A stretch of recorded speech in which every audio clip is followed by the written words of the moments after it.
This is the 45 Osprey, and as you can see, it's not the traditional round silencer, cylindrical, tubular, whatever you want to call it.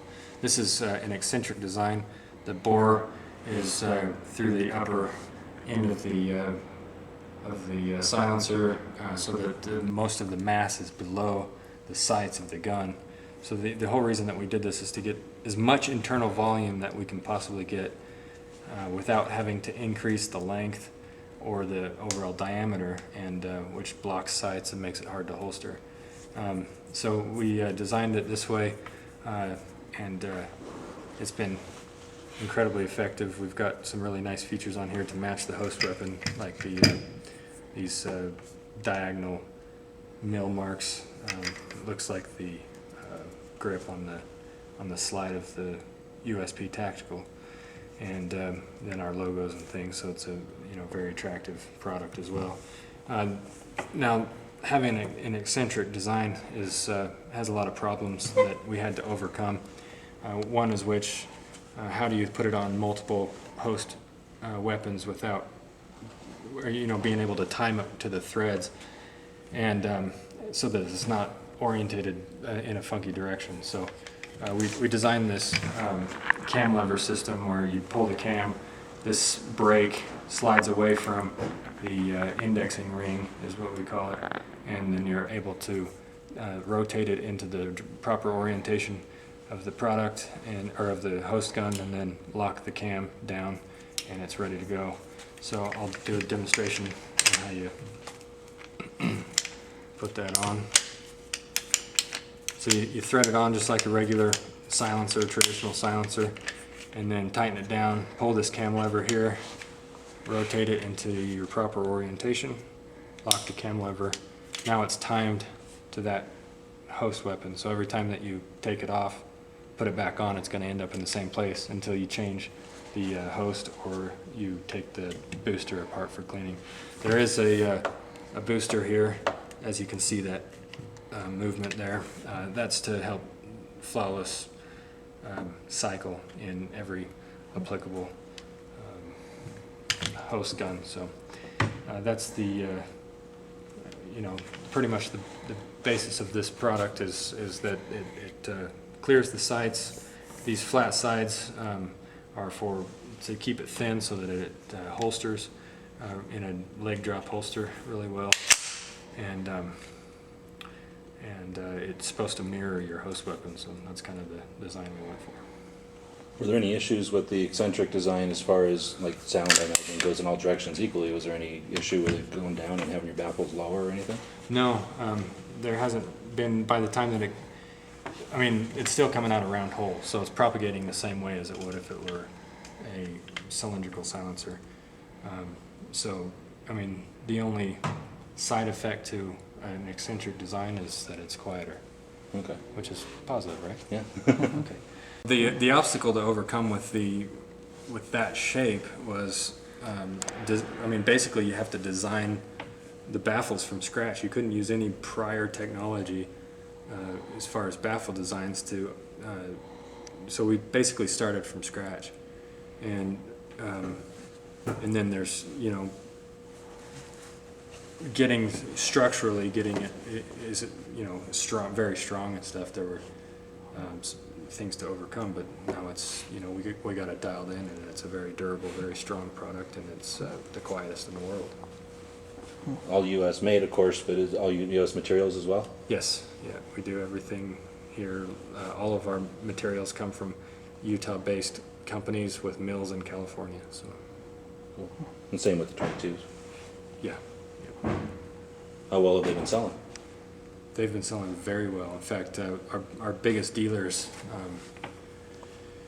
sell more of our product for both the 22 and the 45, 9, and 40 calibers centerfire, more than any other of our competitors. So we've literally taken the industry, as far as what they've been saying, we've taken the industry over for these products and become the leader in this area.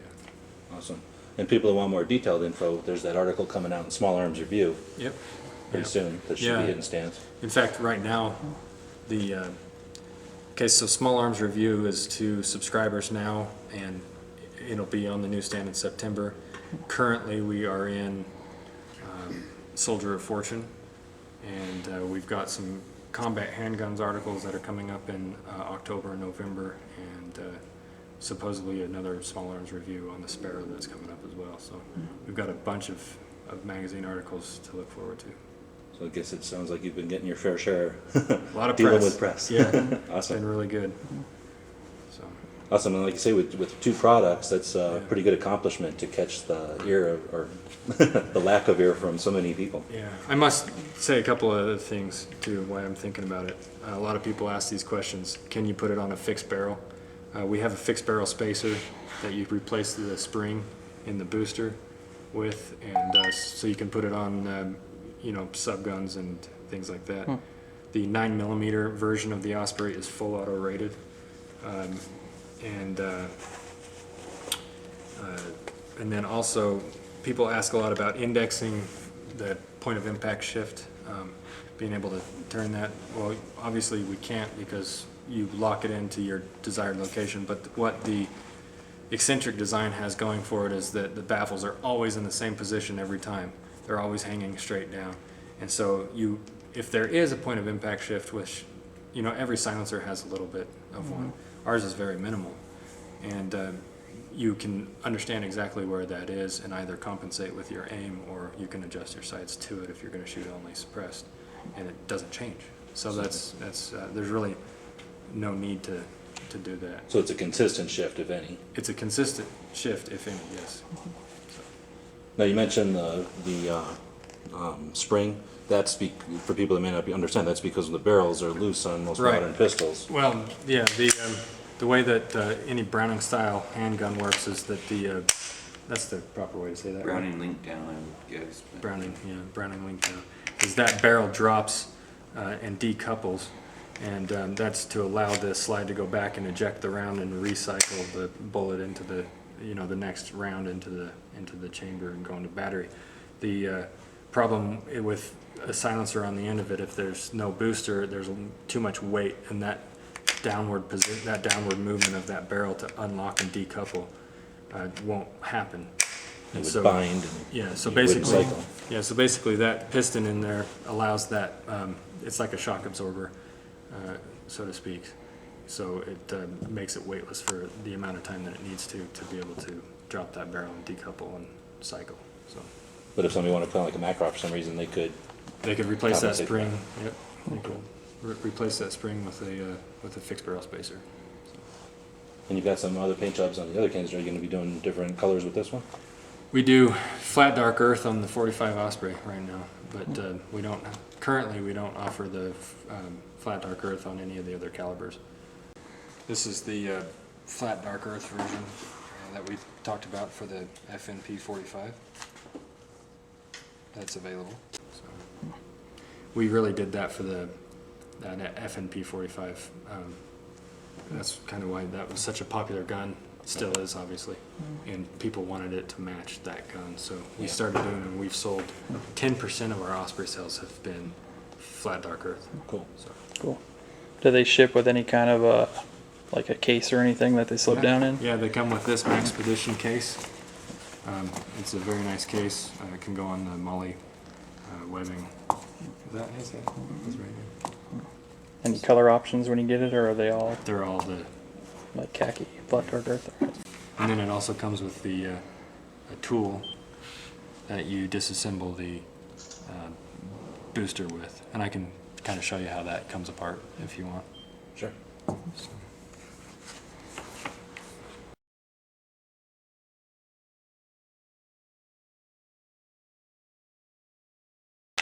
How about international interest? We have a lot of international interest. We had to go through a lot of licensing before we could even start to negotiate those terms. So you put these pins in the appropriate holes on the booster, and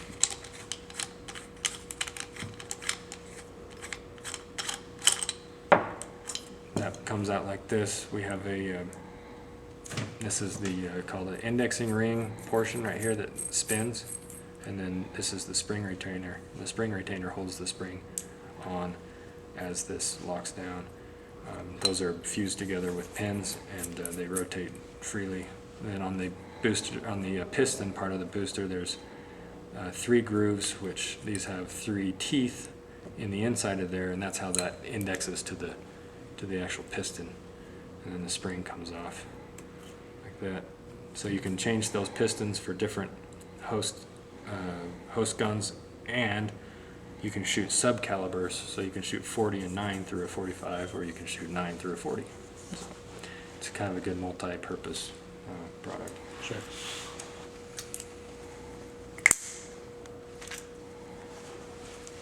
And basically, it's going to fit most modern firearms, because you can get a threaded barrel for the firearm, or the pistol. It's going to work just fine on like the carbine with pistol calibers. Absolutely. One thing that's really important, though, the back cap is the registered part, so if you have any kind of, if it comes loose and gets a baffle strike or run over by a truck or filled with debris or whatever, we can take the front end off and just install a brand new front end one day, get it right back to you, and use the same back Return cap. to the factory So, kind of thing. correct. 5? Yeah.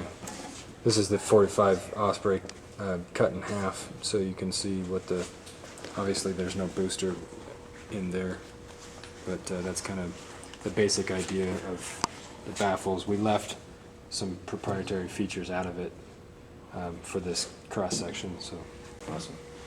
this is the 9mm version, which is, as you can see, a full inch shorter than the 45 and 40, and we're getting very good reduction out of that as well. That's how that goes. Let's do some shooting.